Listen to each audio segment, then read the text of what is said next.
Todos acharam, irmãos? Romanos, capítulo 10. Nós vamos fazer a leitura dos 4 primeiros versos. Diz assim, olha aí a palavra do Senhor. Romanos, capítulo 10, do verso 1 ao verso 4. Irmãos, a boa vontade do meu coração e a minha súplica a Deus a favor deles são para que sejam salvos. Porque lhes dou testemunho de que eles têm zelo por Deus, porém não com entendimento.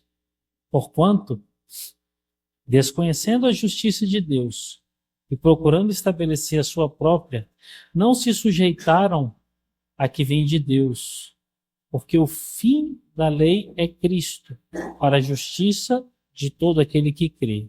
Amém? Vamos fechar os nossos olhos? Vamos ter mais um momento de oração?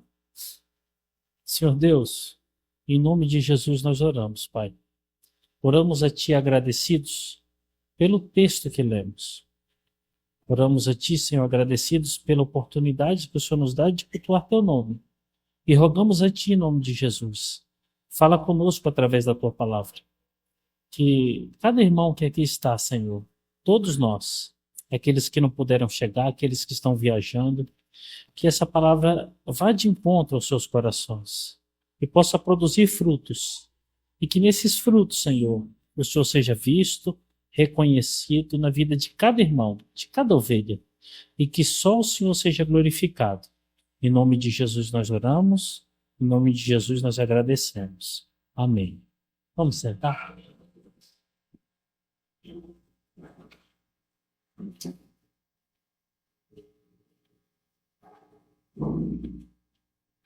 Meus irmãos, eu vou pedir para vocês manterem a Bíblia aberta aí. Nós vamos continuar aqui na mesma caminhada que nós estamos de dois domingos atrás, que é estar meditando aqui no capítulo 10, nesses 4 primeiros versos. Olha só, domingo passado, nós nos detivemos e ficamos praticamente exclusivos aqui no verso 1. Aqui no verso 1, não sei se os irmãos se recordam, os irmãos estão me ouvindo bem? No verso 1, nós nos detivemos aqui, a primeira palavrinha, irmãos. Explicamos o que significa essa palavra aqui no contexto de Paulo e qual a implicação que essa palavra tem no escopo dos seus livros e principalmente aqui no livro de Romanos. A implicação desse texto pude trazer para os irmãos para que os irmãos pudessem ter entendimento. Quem são os nossos irmãos na fé? Isso nos deu muita paz e muita certeza para que nós pudéssemos andar firmes, com os pés bem firmes no chão. Quem são os nossos irmãos na fé? Ou seja, quem são aqueles que nós podemos considerar como irmãos em Cristo? Da mesma forma, por causa dessa explicação dessa palavra em Paulo e da mente de Paulo, nós tivemos a certeza de quem não são os nossos irmãos da fé. E também, de forma bem pontual, foi explicado para que os irmãos possam ter tranquilidade e não cometam equívocos, como vem sendo cometido em inúmeros lugares, onde consideram pessoas de toda estirpe como irmãos da fé. Difícil, irmãos, difícil. Em Paulo nós temos a paz de ter uma tranquilidade para que nós possamos ter certeza com quem e como nós devemos ter comunhão e uma caminhada sadia. Ainda no verso 1, depois dele estabelecer essa certeza, irmãos, nós vimos que Paulo expressa a boa vontade do seu coração. E a boa vontade do seu coração era que esses compatriotas dele se tornassem convertidos em Jesus Cristo. O qual ele fala assim, a boa vontade do meu coração. E como nós vimos não só aqui no capítulo 10, mas lá no capítulo 9, Paulo está expressando um desejo profundo do seu coração. E esse desejo ele expressa com súplicas, ou seja, orando pelos judeus. Paulo ora pelos seus compatriotas. E aí nós vimos, meus irmãos, que Paulo não se detém só à oração. O texto deixa claro, você pode acompanhar aí no verso 1, e nós tivemos que abrir um leque para que nós não nos confundíssemos e se caso tivesse alguém aqui na primeira viagem de uma leitura bíblica e olhasse para Paulo como alguém que fosse simplesmente um parlador, não, Paulo, além de orar, Paulo pregava para esse povo. Nós vimos que no livro de Atos existe uma dezena de repetições aonde Lucas, relatando o ministério paulino, mostra Paulo um pregador incessante. Todo local onde Paulo chegava, o primeiro local que Paulo ia pregar a palavra era numa sinagoga. Ou seja, Paulo, além de orar por esses irmãos, ensinar o que é o zelo e o cuidado de interceder por alguém, ele prega. Ele não só fala, ele faz. E além disso, por último, onde nós encerramos aqui domingo passado, no verso 1 do capítulo 10, como nos versos primeiros do capítulo 9, do verso 1 ao verso 5, Paulo mostra tristeza, expectativas e até ser anátema por seus compatriotas. Paulo abre um hipotético ali no capítulo 9. Se eu pudesse, dizendo Paulo, eu seria anátema por eles. Como uma forma mais fácil de ser entendida, eu iria para o inferno se eles fossem salvos. A mente de Paulo e o coração de Paulo estavam entregues numa missão. A pregação, a oração e um desejo profundo pelos seus compatriotas. Isso nos serviu de confrontação, porque na pessoa de Paulo nós somos chamados a viver isso. Pregar o evangelho. Orar pelos perdidos. Amar pessoas. Independente de quem sejam. Entrega, irmãos. Isso é evangelho. E por último, o verso 1, essa parte eu não falei para vocês, para que nós possamos fechar o verso 1 aqui no capítulo 10. No finalzinho aí, nós percebemos que Paulo fala e faz tudo isso, dizendo assim, ele faz tudo isso a favor deles, para que sejam salvos. Olha o verso 1, eu vou fazer a leitura do verso 1. Irmãos, a boa vontade do meu coração e a minha súplica a Deus a favor deles são para que sejam salvos. O que isso significa, meus irmãos? O fim do verso 1 é a certeza que eles estavam o quê? Perdidos. Paulo estava chorando, orando, entristecido e dedicando a sua vida para a pregação do evangelho para pessoas perdidas. Ou seja, Paulo estava se dedicando muito à pregação do evangelho. E, fechando o verso 1, isso tem que vir para nós. Olhar para Paulo e ver que ele é o intercessor de algozes.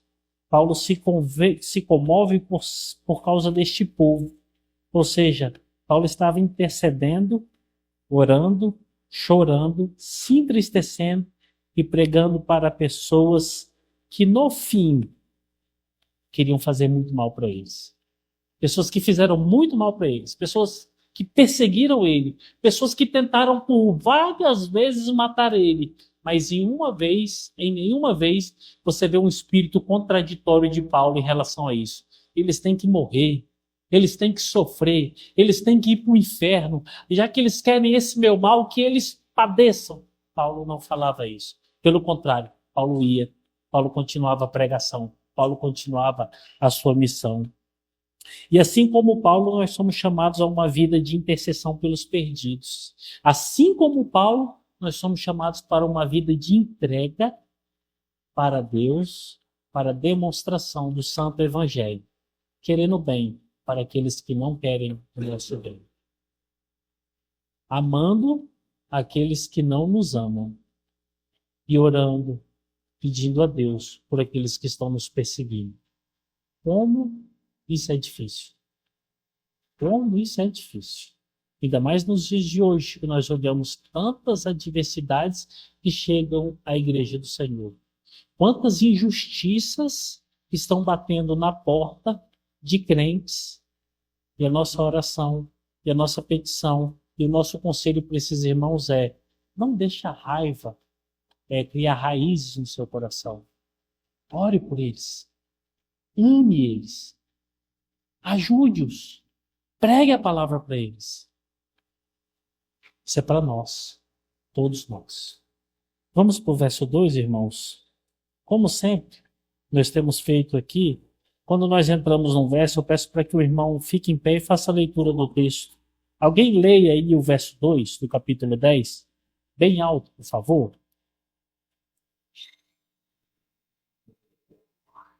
Voz de trovão, capítulo 10, verso 2.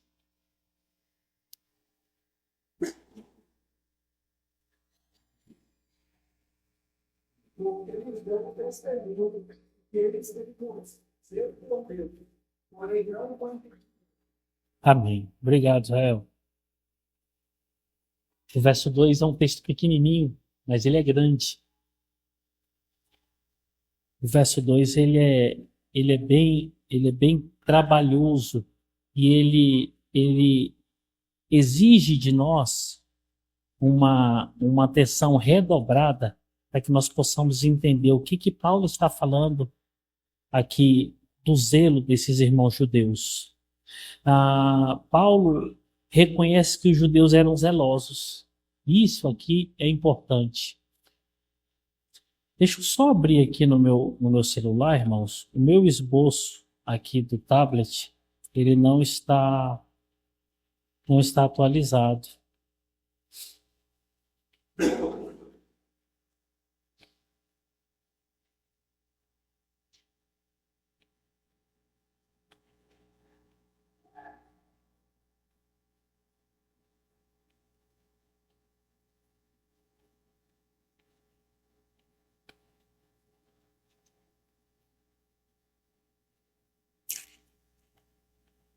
Aqui está.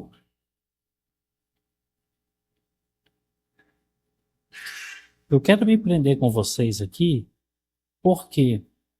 Porque tem muitas implicações e dois termozinhos que são utilizados por Paulo aqui nesse texto vão trazer implicações profundas para a exigência do nosso entendimento do que Paulo está falando. Tanto quando Paulo fala o termo aí bem no início do verso, olha aí no verso 2, porque lhe dou testemunho de que eles têm zelo por Deus. Nós temos que ter a compreensão correta do que Paulo está falando aqui sobre esse zelo. E no finalzinho do verso, Paulo fala que isso está acontecendo, ou seja, os disparates e o erro aqui dos judeus, porque o zelo que eles têm com Deus, porém, é com falta de entendimento. Esses dois termos trazem uma amplitude dentro desse termo aqui no verso 2, que mostram para nós como em que está acontecendo aqui, o que Paulo está instruindo. E é o que eu quero ver com vocês aí. Olha só, o verso 2 é pequeno, mas ele tem grandes implicações. E essas grandes implicações de Paulo, que Paulo vai trazer, mostram que o zelo do judeu é um zelo bom, mas que por influências ruins se tornaram nefastas aos olhos de Deus. Quer ver um exemplo? Olha como é que é interessante. Você encontra crentes piedosos nos dias de hoje. Você encontra casais piedosos, mas por causa dos seus extremos, eles cometem inúmeros erros. Vou dar um exemplo para que vocês possam tentar seguir a linha de raciocínio. Uma mãe zelosa é uma mãe que se dedica tempo para os seus filhos. É uma mãe que dedica para os seus filhos atenção, cuidado, recursos, ensino e um mundaréu de coisa. Uma mãe, na maioria das vezes, ou todas as vezes, ela quer muito bem para os seus filhos. Isso é uma mãe zelosa. É uma mãe que cuida, é uma mãe que se preocupa, é uma mãe que ora, é uma mãe que dedica muito, quase toda da sua vida para o seu filho. Só que quando nós encontramos uma mãe que passa dessa linha de obrigação natural da vida, nós começamos a perceber que o zelo se torna extremismo. E aí o que acontece? Acontece que o zelo dessa mãe se torna pecaminoso aos olhos de Deus. Você quer ver o exemplo? Isso é muito comum nos dias de hoje. Tem mães que não conseguem dormir enquanto os filhos não chegam em casa. Tem mães que não conseguem ter paz no seu coração enquanto seus filhos não falam com ela. Tem mães que colocam seus filhos acima do seu próprio relacionamento com seu marido. E tem mães que estão dispostas a brigar, matar por qualquer motivo que envolva seus filhos. E aí você percebe que esse zelo dessa mãe é o extremo e foge da normalidade do zelo comum exigido pela Bíblia. Quando nós olhamos aqui para Paulo falando dos judeus, Paulo está nessa mesma sintonia.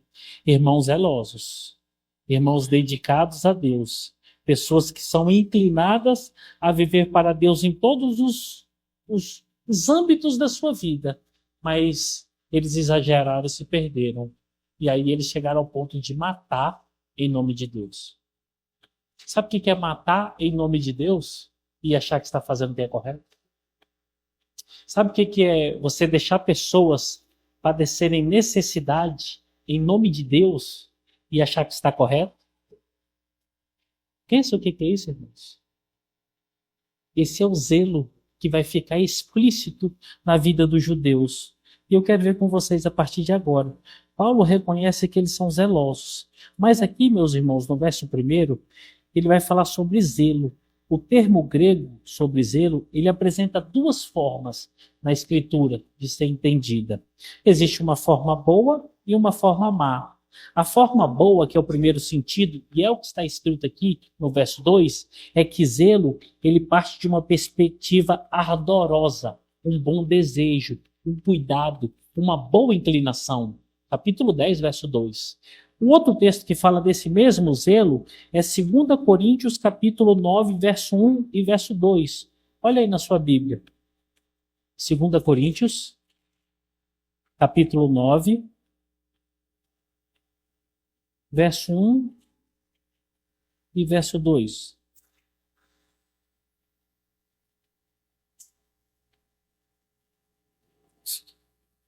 Segunda Coríntios, capítulo 9, verso 1 e verso 2.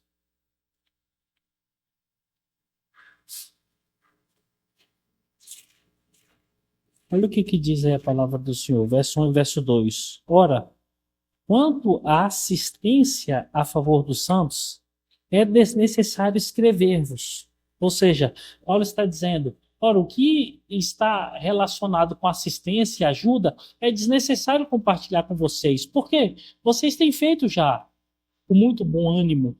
E no verso 2 ele fala assim, porque reconheço a vossa presença, a vossa presteza, da qual me glorio junto aos macedônios, dizendo que a Caia está preparada desde o ano passado. E o vosso quê? Zelo. E o vosso zelo tem estimulado muitíssimo. O que nós estamos vendo aqui em Paulo em 2 Coríntios? A mesma expressão, com a mesma grafia, com a mesma conotação.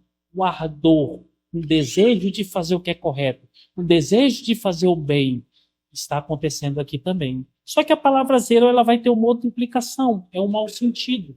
Quando ela vem para o mau sentido, a interpretação dela vai ser ciúmes, invejas, facções e divisões partidárias.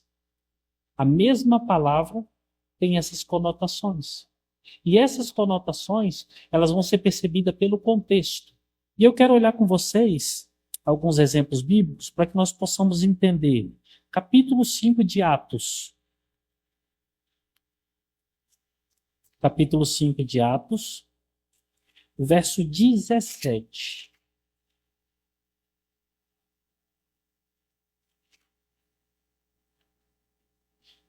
Se nós olharmos aqui para o texto, a partir do verso 1, nós vamos ver a igreja se desenvolvendo, Ananias e Safira sendo fulminados. Verso 12 em diante, a progressão dos milagres e a admiração do povo acontecendo. E aqui, propriamente, do verso 17 em diante, nós encontramos uma perseguição contra os apóstolos.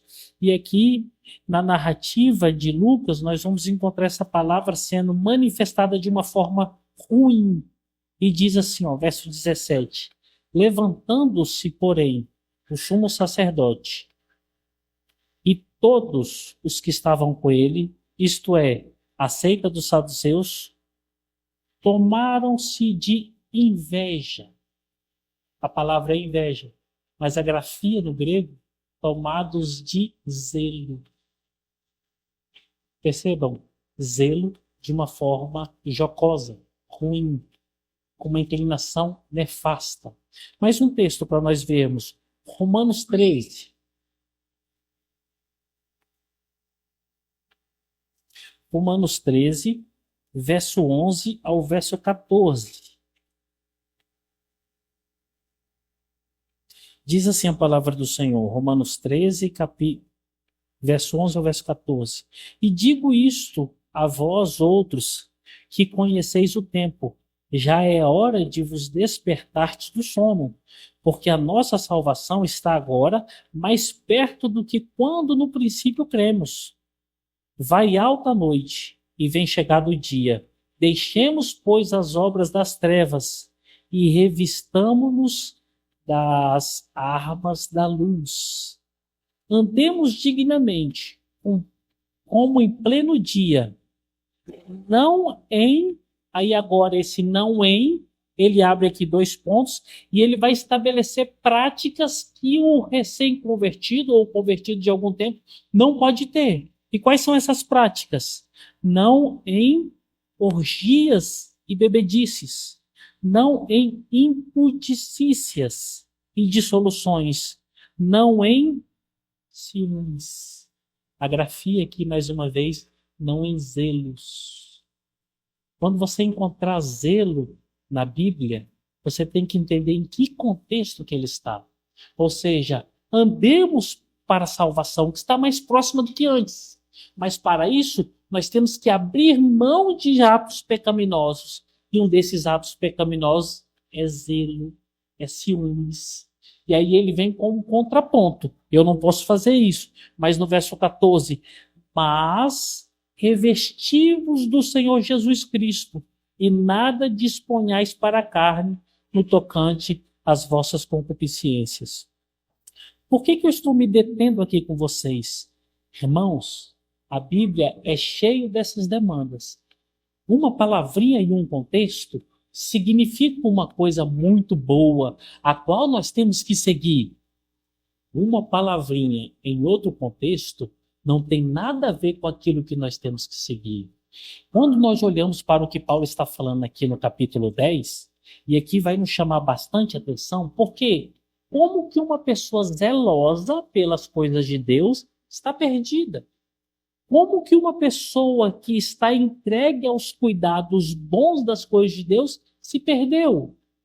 O que Paulo está dizendo é o seguinte, irmãos, eles desejam agradar a Deus. Eles desejam as coisas de Deus. No fundo do coração, eles querem um relacionamento com Deus.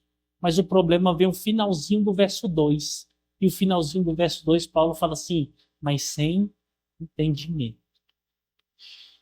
Esses judeus a quem Paulo está falando diferem-se de muitos lobos dos dias de hoje.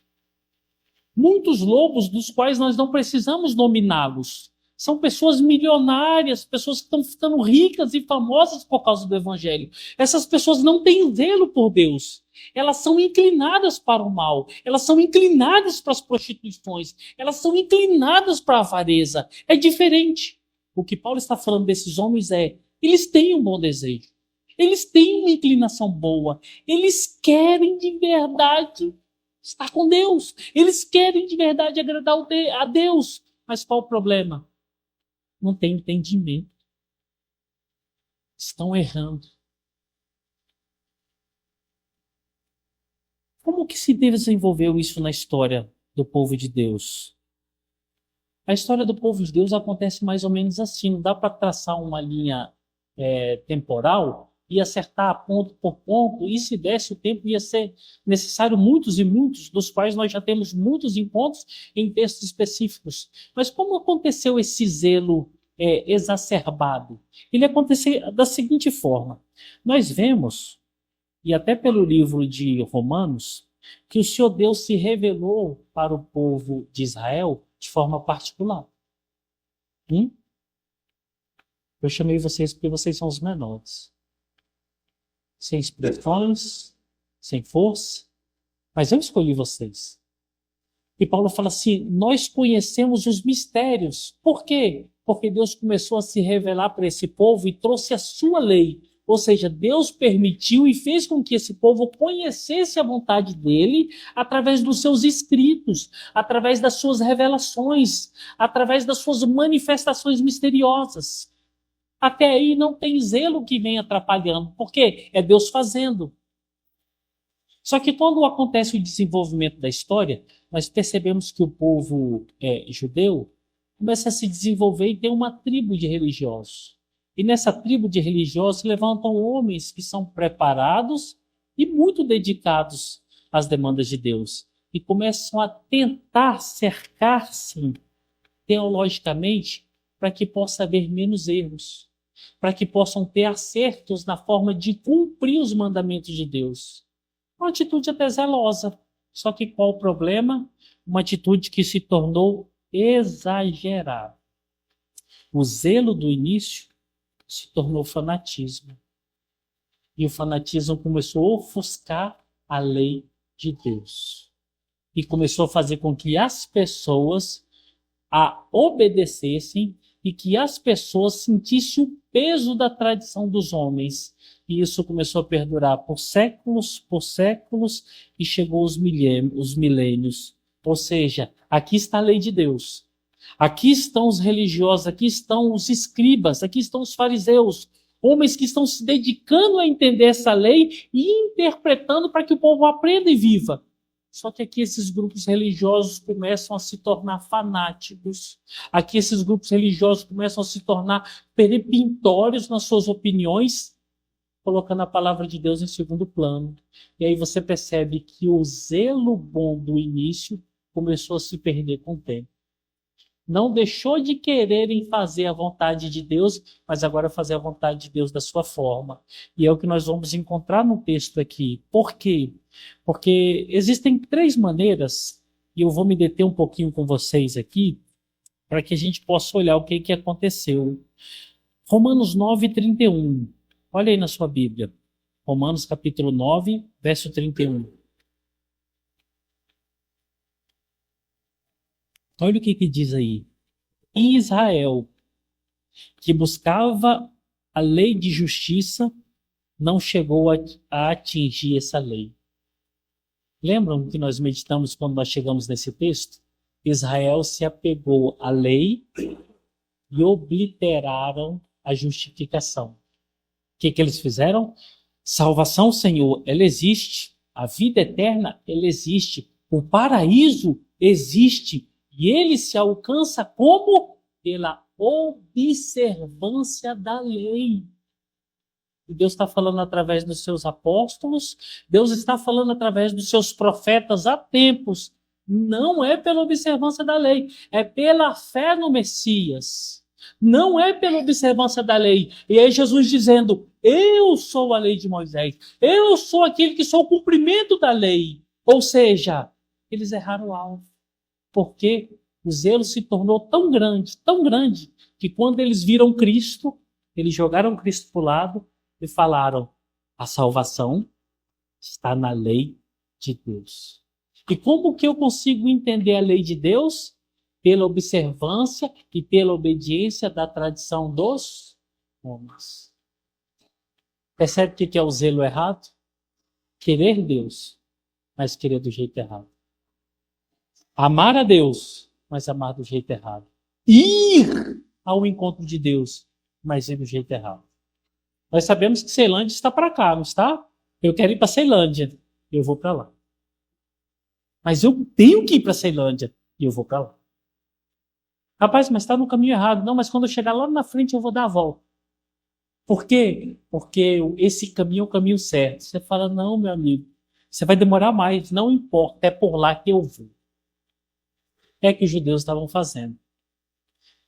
A salvação, os mistérios, a graça, o relacionamento com Deus está na pessoa de Cristo. Não. Nós nos apegamos à tradição dos homens. Eles são zelosos, eles querem a Deus, mas de forma totalmente errada. Não serve. No primeiro domingo, quando nós fizemos a introdução, eu falei algo para vocês e repito. Deus não quer e Deus não aceita a forma de cultuar que não seja bíblica. Deus não quer e Deus não aceita a forma de viver para Ele como muitos estão vivendo nos dias de hoje. Deus não quer e não aceita você bater no seu peito e falar assim, eu tenho a vida eterna porque eu faço isso, porque eu sou assim, porque a minha igreja é assim, porque a salvação está na minha igreja. Não, isso não é verdade biblicamente. Por quê? É a forma como Deus quer que seja cultuado. Está na palavra. Porque a salvação está prescrita na palavra. E tudo isso nós encontramos na pessoa de Jesus Cristo. Pastor, como então esses judeus erraram tanto e como que eles fizeram então para que esse zelo se tornasse? Tem exemplos bíblicos?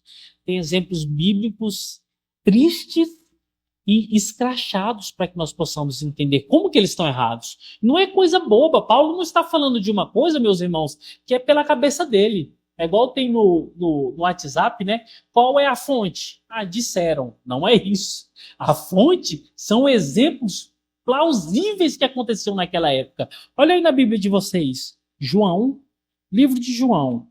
Não é você não, viu, João? É o livro de João. É o João, capítulo 5.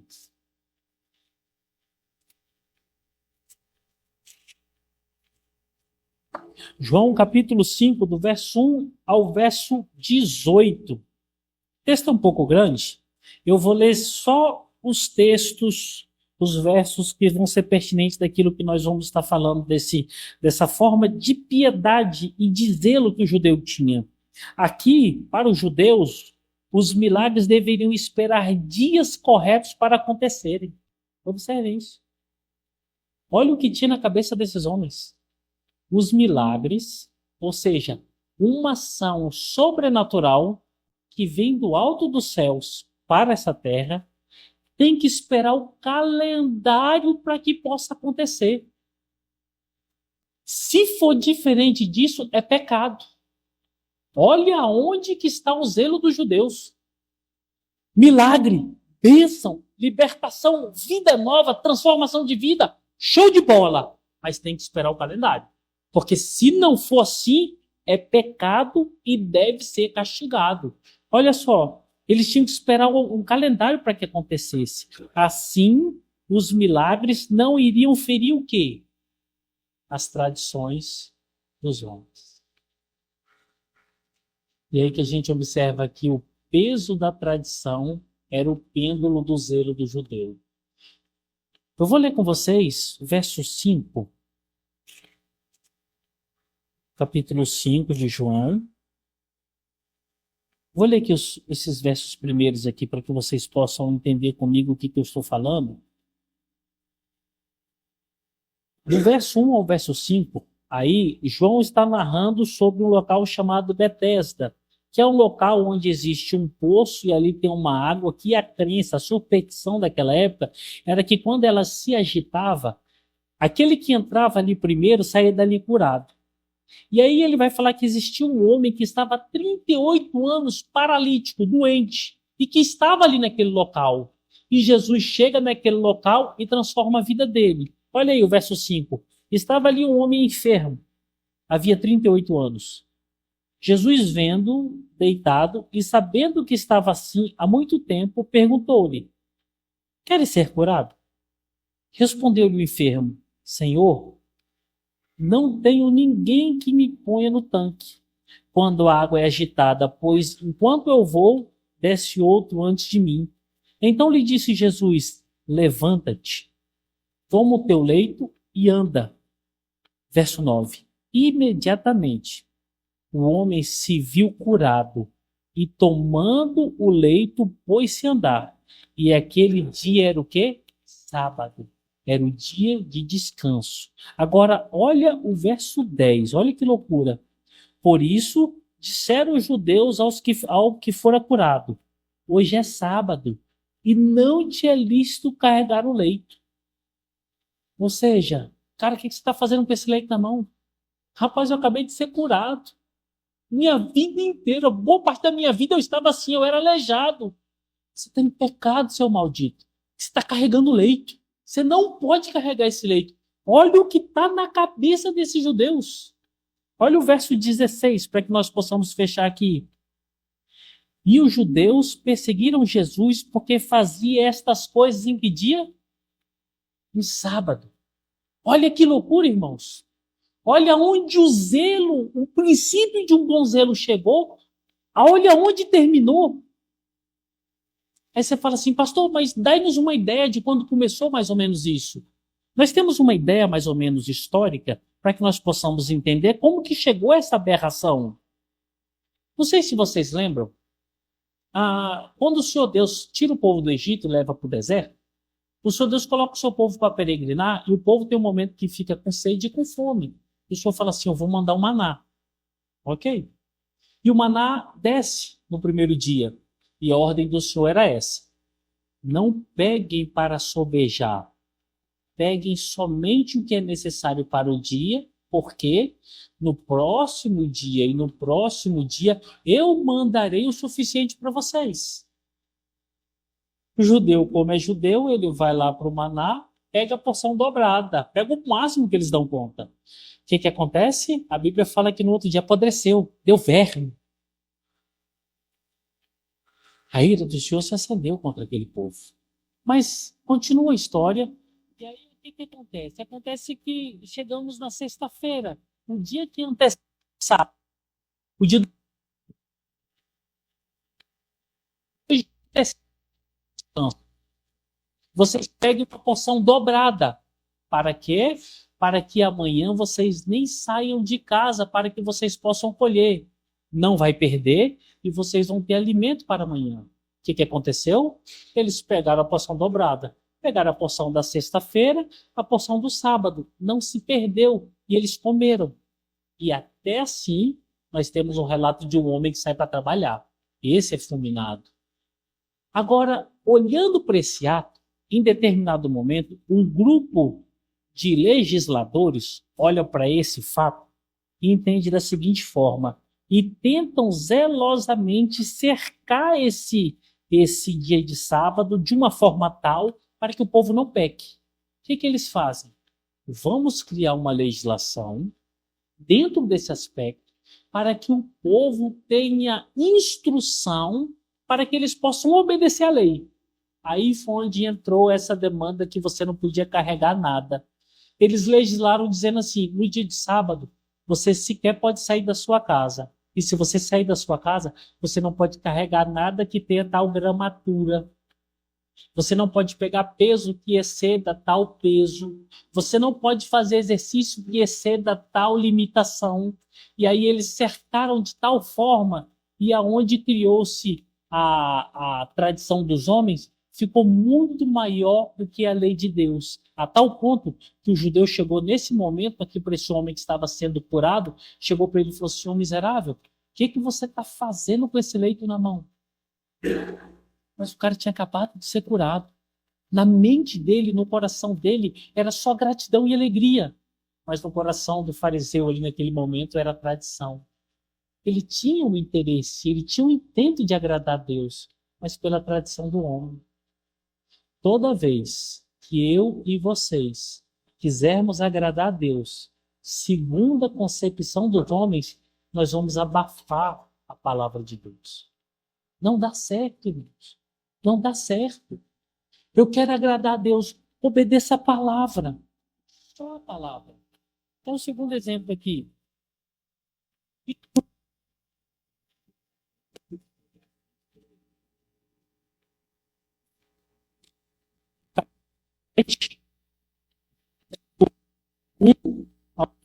3.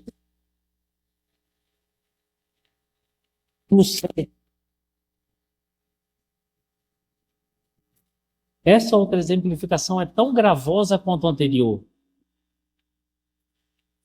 O zelo pela tradição que dizia honrar a Deus cegou os religiosos. A tradição quebrava os mandamentos de Deus. E aqui nós temos uma situação tão inclinada para o cuidado quanto a anterior. Verso 1 ao verso 4, nós encontramos aqui religiosos, discípulos e a tradição. Eu vou ler, leiam comigo aí, acompanhem com os olhos de vocês. Ora, reuniram-se a Jesus os fariseus e alguns escribas vindos de Jerusalém. Esse verso primeiro para nós é tranquilo, porque nós que meditamos no livro de Marcos, nós lemos que todas as vezes, ou quase todas as vezes que Jesus estava andando, quem estava por perto para questionar Jesus? Quem estava por perto para jogar cascas de banana para Jesus cair? Os religiosos. E aqui eles aparecem de novo. Olha só, verso 2. E vendo que alguns dos discípulos dele comiam pão com as mãos impuras, isto é, para lavar, pois os fariseus e todos os judeus, observando a tradição dos anciãos, não comem sem lavar cuidadosamente as mãos. Olha aí, pois os fariseus e todos os judeus. Verso 3, pois os fariseus e todos os judeus, observando a tradição dos anciãos, aqui eles não estão observando a lei de Deus. Os religiosos chegam para Jesus, veem os discípulos comendo sem lavar as mãos e sentem-se feridos porque eles estão ferindo a tradição dos anciãos. Não é lei de Deus, irmãos. E por causa do zelo de agradar a Deus de forma errada, segue o texto, comem sem lavar as mãos, cuidando somente das mãos. Quando violam, quando voltam da praça, não comem sem aspergirem, e há muitas outras que receberam para observar, como a lavagem de copos, jarros e vasos de metal, e mais ainda. O capítulo 7 abre aqui dizendo o seguinte: os religiosos chegam para Jesus e chegam com a carga pesada. Qual é a carga pesada? A tradição. Só que essa tradição implica, porque Jesus e os discípulos não cumpriam tradição. E aí eles ficam escandalosos. E nesse escândalo, agora eles vão apontar para Jesus e para os seus discípulos como errados. Aí olha o pecado desses homens. Olha onde que chegou o zelo desses homens. Do verso 5, nós temos aqui um questionamento zeloso. Interpelaram-no os fariseus e os escribas. Por que não andam os teus discípulos de conformidade com a tradição dos anciãos, mas que comem com as mãos por lavar? Verso 5, esses homens chegam diante de todas as pessoas e fazem um questionamento capcioso para Jesus. E esse questionamento capcioso que eles fazem para Jesus é assim: agora ele vai ter que responder e ele vai se embaraçar. Por quê? Porque não tem como ele fugir de uma resposta que não aponte para o descuidado com a tradição. E esse descuidado com a tradição mostra que Jesus, na ótica dos religiosos, é simplesmente um relapso. Mas agora, olha o que Jesus vai falar a partir do verso 6. Respondeu-lhes: bem profetizou Isaías a respeito de vós, hipócritas, como está escrito. Verso 7, verso 6 ainda. Este povo honra-me com os lábios, mas o seu coração está longe de mim. E em vão me adoram, ensinando doutrinas que são preceitos de quê, irmãos? Preceito de homens. Eles estão valorizando aquilo que não é de Deus. Sabe qual é o problema do judeu aqui, irmãos? É que eles querem manter um zelo em conformidade com a tradição dos homens. E para Deus isso é inaceitável. Para Cristo isso é inaceitável. E é por isso que Paulo está batendo aqui nessa tecla. Não vale, não é aceitável o zelo que eles têm por Deus. O texto continua seguindo e chega um momento aqui no texto em que Jesus olha aqui no verso 10 e fala assim, no verso 9 diz assim, ó, e disse-lhes ainda: jeitosamente rejeitais um preceito de Deus para guardardes a vossa tradição. Pois Moisés disse, honra teu pai e a tua mãe. Agora, olha onde que o preceito zeloso, exagerado do judeu chegou. Do verso 11 em diante, Jesus vai chegar num termo que fala assim, corban. O que é corban? Corban é o seguinte, Jesus fala assim, vocês são tão hipócritas, tão lunáticos, tão desviados de Deus, que vocês criaram uma tradição que viola o mandamento de Deus. Aí ele citou o mandamento, honra teu pai e tua mãe. Mas só que eles criaram? Se você tem um recurso financeiro na sua mão, seu pai e sua mãe, seus pais estão passando necessidade, e você não quer ajudá-los, você fala assim, esse recurso é como oferenda a Deus. Você está desobrigado de assistir os seus pais. É corban. Olha o zelo do judeu. Percebe? Aonde que chegou o erro desses caras? Chegou ao ponto de desampararem o próprio Deus. E é por isso, meus irmãos, que Paulo, aqui no capítulo 10, é enfático em dizer o seguinte, eles têm zelo por Deus, mas não com entendimento. E tem um detalhe, Paulo era alguém que conhecia muito sobre esse zelo errado. Paulo tinha as suas práticas zelosas que ofendiam muito a Deus. Observem na sua Bíblia, Atos, capítulo 22, verso 3. Atos, capítulo 22, verso 3. Agora nós observamos Paulo, o zeloso. Não é sem motivo que ele podia falar dos judeus, porque ele vai seguir uma linha de zelo que é assustadora.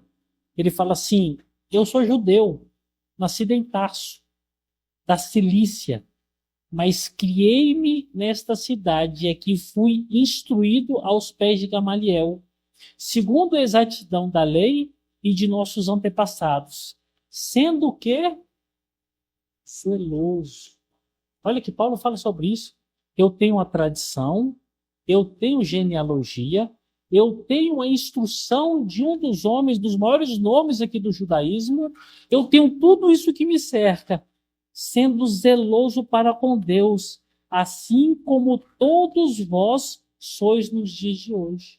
O próprio Paulo via isso nele, zelo. Agora observe como esse zelo começa a entrar em desarmonia. Ele vai falar a mesma coisa tratando sobre ele lá no livro de Gálatas. Gálatas capítulo 1, verso 14. Olha aí na sua Bíblia. Gálatas capítulo 1, verso 14.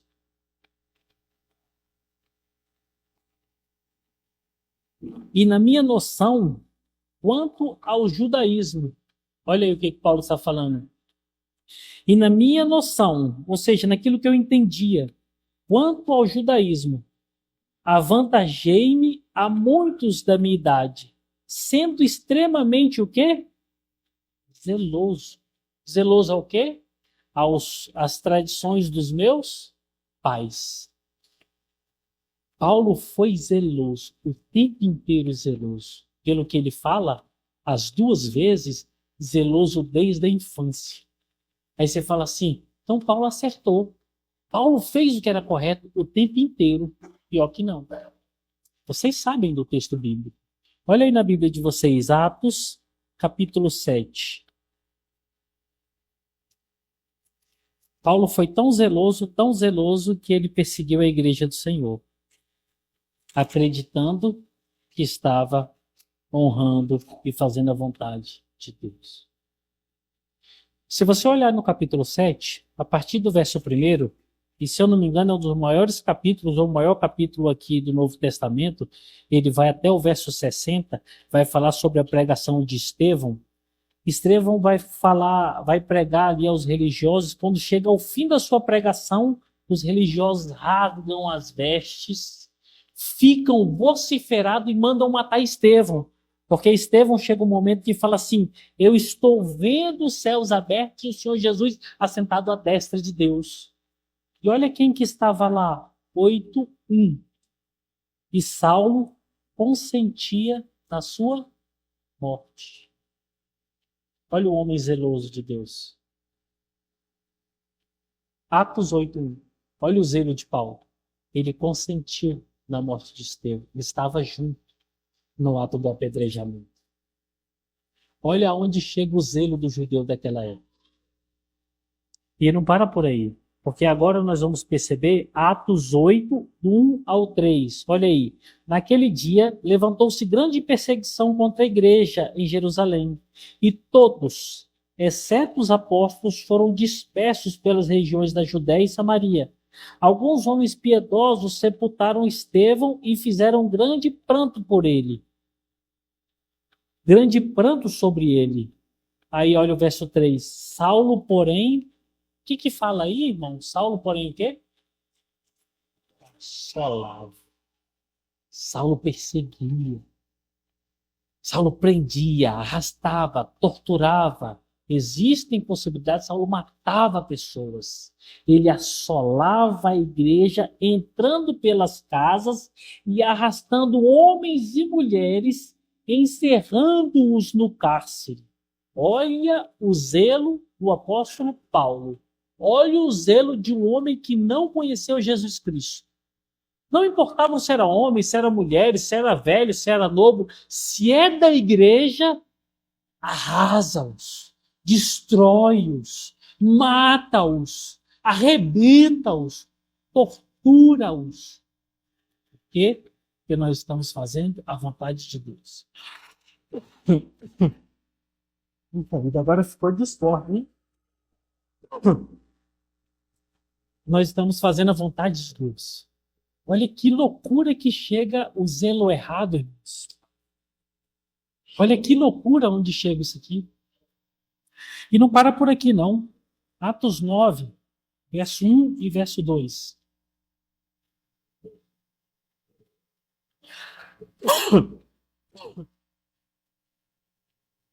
Atos 9, 1 e 2. Saulo, respirando ainda ameaças e morte contra os discípulos do Senhor. Prestem atenção. Saulo, respirando ainda ameaças e morte contra os discípulos do Senhor, dirigiu-se ao sumo sacerdote e lhe pediu cartas para as sinagogas de Damasco, a fim de que, caso achasse alguns que eram do caminho, assim homens como mulheres, os levassem presos para Jerusalém. Irmãos, tanto Paulo, antes da sua conversão, como os judeus de todos os tempos, eram as pessoas que mais conheciam de Deus. Eles tinham conhecimento de Deus, das leis de Deus, da vontade de Deus. Mas, por causa de uma construção de entendimento errado, se perderam de Deus. É estranho, mas eu não sei se vocês já tiveram essa infelicidade de conhecerem pessoas extremamente conhecedoras do Evangelho. Pessoas extremamente conhecedoras da palavra de Deus, teólogos e pastores formidáveis no seu conhecimento, mas totalmente perdidos. A igreja está assim, ó. Aí eu não falo de pastores, líderes, falo de pessoas crentes no nosso meio, profundamente conhecedoras, mas perdidos de Deus. A igreja está cheia desse tipo de gente. Porque a resposta está aqui, ó, a parte B do verso 2. A parte B do verso 2 diz assim: porém, não com entendimento. Vimos como eles começaram. Eles tentaram se cercar teologicamente para obedecerem a Deus. A construção teológica e a origem vinham dos estudiosos e anciãos. Eles estavam certos. Estava certinha, estava redondinho o cercado teológico. O problema é que eles exageraram. Né, Júlio? Naquelas conversas que nós vemos, estão dando bem, mas começa a exagerar e começa a perder o foco. Começa a colocar preceito dos homens, aí começa a perder o foco. Aí quando começa a perder o foco, mas o centro é o homem, você tem toda a autonomia e autoridade para ser um detrator de pessoas. Eles começaram certinhos, eles estavam indo bem, mas eles começaram a exagerar. E chegaram até aqui. Por que os judeus faziam tudo isso? No fim do verso 2, Paulo explica: por falta de entendimento. Eu ainda tenho um pouco de tempo, eu vou fechar essa falta de entendimento e nós vamos parar no verso 2. Que entendimento é esse? Pleno conhecimento. O conhecimento máximo possível do que você tem de Deus. O termo grego, epignosis, é utilizado por Paulo aqui e traz essa tradução. É o conhecimento máximo que o homem pode ter de Deus. Ou seja, o conhecimento santo da lei santa de Deus. É o conhecimento da vontade de Deus. É o conhecimento de quem é Deus para você. Esse termo, ele se repete mais ou menos 20 vezes no Novo Testamento. E significa que as pessoas têm o conhecimento máximo possível da parte de Deus. Suas revelações e mistérios. Para quê? Para que possam abandonar todas as outras coisas e se apegarem em Jesus Cristo. O que Paulo está mostrando, eles têm zelo. Só que o zelo deles é de um entendimento não bíblico. É de um entendimento humano. É de um entendimento que faz com que eles não vivam para a glória de Deus, mas vivam para a glória deles mesmos. Está cheio, irmãos. Muitas das vezes nós somos assim. Temos o entendimento até correto das Escrituras, mas teimosamente fazemos coisas erradas. Teimosamente somos tardios em dar o braço a torcer em determinadas demandas. Somos tardios em reconhecer que precisamos pedir perdão. Somos tardios em reconhecer que precisamos mudar a chave em alguns pontos. Ter o conhecimento de Deus, no máximo do que nós podemos ter, exige uma vida transformada. E aí eu pergunto para vocês têm uma vida transformada hoje, irmãos? As pessoas estão conseguindo ver Cristo na vida de vocês? As pessoas estão conseguindo ouvir a voz de Deus através do que vocês estão falando?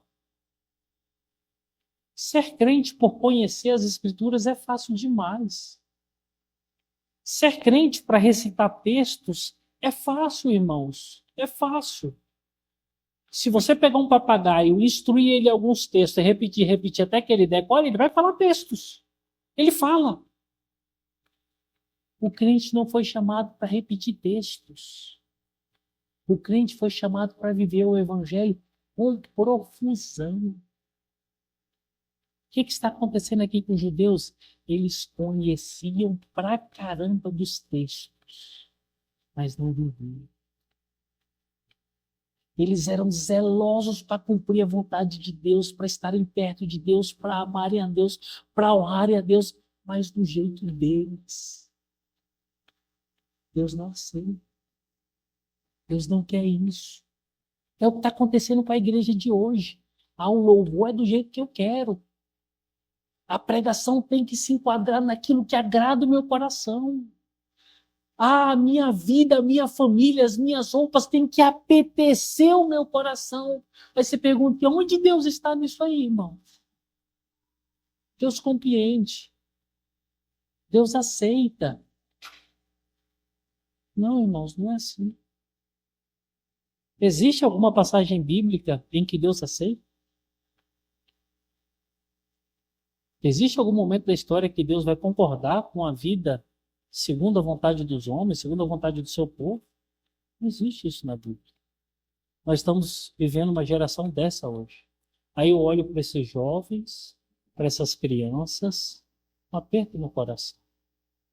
A internet, que está cada dia mais explícita, tem mostrado o evangelho tão perigoso, tão leviano, tão sujo, mas tão sedutor, que está fazendo com que muitos que estão no caminho correto se debande para o caminho daqueles que têm zelo por Deus, mas o zelo dos seus corações.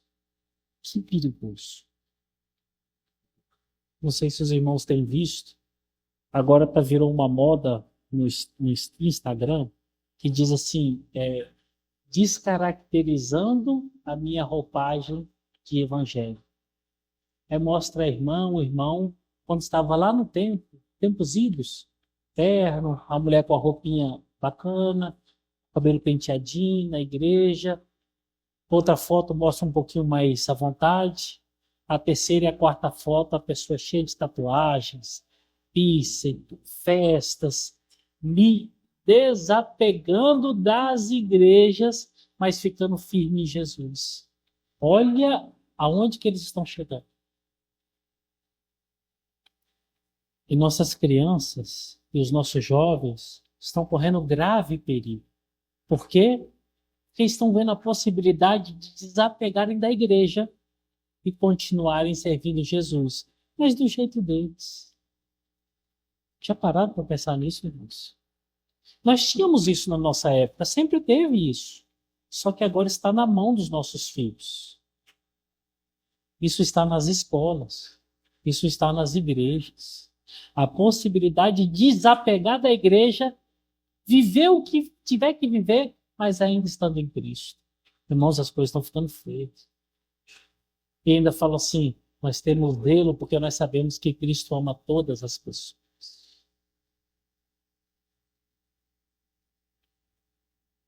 Irmãos frequentando festas ímpias, famílias participando de festas, não procedem nada do Senhor Jesus. Situação difícil, irmãos. Nós estamos chegando em tempos difíceis. E observem, estamos dizendo assim, nós temos zelo pela palavra de Deus. Não tem problema nenhum. Nós continuamos crentes. Será? Será? Nós não fomos chamados para ficar em cavernas, não, irmãos. Não tem isso. Nós não fomos chamados para sermos monges ou mongas. A maioria de nós não. Mas também nós não fomos chamados para que nós possamos interagir com o mundo. Estar no meio do mundo. Vivendo com o mundo. Cantando o que o mundo canta. Dançando o que o mundo dança. Aproveitando o que o mundo aproveita. Nós não fomos chamados para isso, meus irmãos. Nós somos crentes. Porque quando começamos a praticar isso, significa que o zelo nosso é o mesmo zelo dos judeus. O zelo que acredita que as coisas acontecem segundo o que eu quero, segundo o que eu acredito. E para Deus não serve. Tem um texto bem antigo, bem lá atrás, se não me engano é no livro de Gênesis, lógico, vai falar sobre o Jacó, fala que a sua filha, Diná, o nome da jovem, é isso? Ela estavam morando perto de uma cidade e ela começa a se interessar e começa a ir até lá para ver o costume dos povos, para ver o costume daquele povo. E a Bíblia fala que o filho do príncipe daquela região se encantou por aquela jovem. E o que aconteceu? Ele se relacionou sexualmente com ela. Sabe, irmãos, às vezes nós não estamos nos apercebidos disso, mas nós estamos deixando com que os nossos jovens vão ver os costumes, as festas, as tradições e as coisas boas desse mundo para interagir. Só que existe um problema.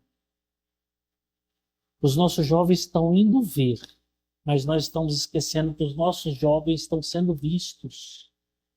Essa jovem estava indo conhecer aquilo que ela queria, que apetecia o coração dela, só que ela foi vista.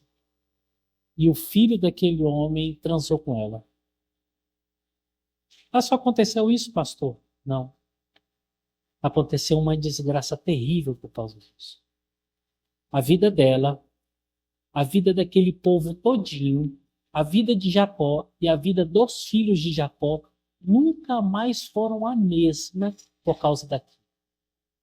O que isso significa, irmãos? cuidado aonde você pisa e cuidado onde os seus filhos estão pisando. Porque pode acontecer alguma coisa com eles que vai mudar a história deles para sempre.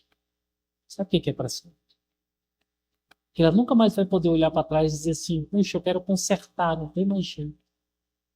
Puxa, eu quero fazer diferente, não tem mais jeito. Os irmãos que são de mais idade, os irmãos sabem disso. Nós que fizemos coisas erradas no passado, nós tivemos uma vida pregressa que estava longe dos propósitos de Deus, vocês sabem o que vem na mente de vocês. Vocês sabem que o coração de vocês sente determinados momentos. Vocês sabem das dificuldades que nós temos por causa de pecados pregressos.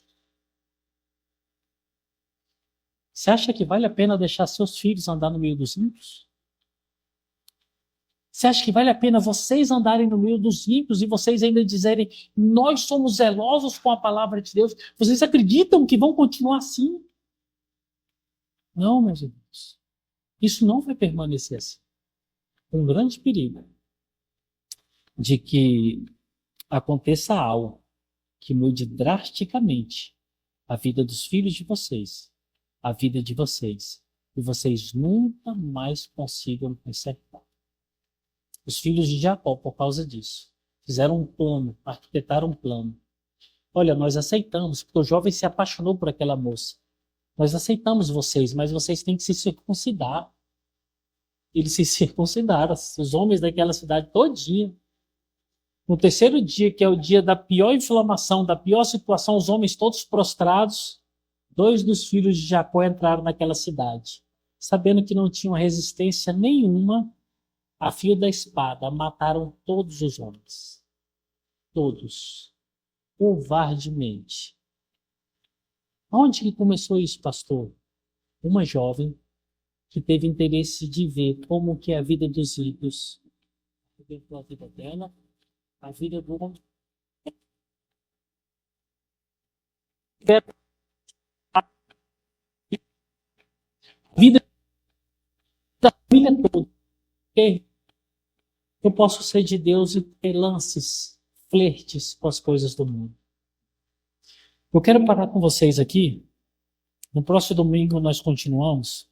Nós vamos continuar com 3 exemplos que Paulo vai trabalhar aqui, em que nós vamos ver sobre essa demanda do entendimento errado das coisas de Deus. Mas aqui nós aprendemos com Paulo. Esses homens realmente eles eram zelosos. Mas o zelo desses homens estava permeado por uma característica. Qual é? Um zelo que estava na falta do entendimento da palavra de Deus. Deus não quer o zelo fora da palavra de Deus. Deus não quer uma vida em santidade fora da palavra de Deus. Deus não quer um relacionamento familiar, um relacionamento de igreja fora da palavra de Deus. Porque a forma correta de se viver Deus e viver para Deus está na sua santa palavra. Capítulo 10, verso 2, mostra isso. Um zelo qualquer, Deus não aceita. Uma forma qualquer de viver, Deus não aceita. Deus quer você por completo e do jeito que a Bíblia determina que você vive. Por contrário, irmãos, não é cristianismo. Não é evangelho. É qualquer outra coisa, menos evangelho. Então, coloque isso na cabeça de vocês. Pare um pouquinho. Lembre-se daquilo que foi pregado naquele domingo. Obstrua um pouco os celulares, principalmente na mão das crianças, porque eles não têm controle do que eles estão vendo. Ser zeloso é ser obediente. Ser zeloso é viver para a glória de Deus. Amém? Vamos orar ao Senhor? Senhor Deus, em nome de Jesus, nós oramos a Ti agradecidos, Senhor, pela Tua palavra. Agradecemos, Senhor, pela oportunidade de ver o que Paulo apontava para os seus compatriotas, qualificando eles como homens zelosos. E nós podemos aqui juntos aprender o que é o zelo que agrada o Senhor. Juntos nós vimos que um zelo que é exagerado não serve, Senhor. Ô Pai, guarda o coração desses Teus filhos. Guarda o nosso coração, porque estamos sendo exagerados em tantos pontos da nossa vida. Estamos sendo fariseus em tantas áreas da nossa vida. Proteja-nos de nós mesmos, Senhor. Ajuda-nos a sermos bíblicos, Pai, e a nos guardarmos na Tua palavra, Senhor. E, Pai, em nome de Jesus, ajuda-nos a não chegarmos a esse ponto de dizermos que nós somos zelosos, somos pessoas do Senhor e podemos viver próximos, comungantes com as pessoas desse mundo. Livra-nos, Senhor, que nós possamos ser exemplo, que nós possamos ser palavra viva do Senhor no meio dessa geração. Em nome de Jesus, amém.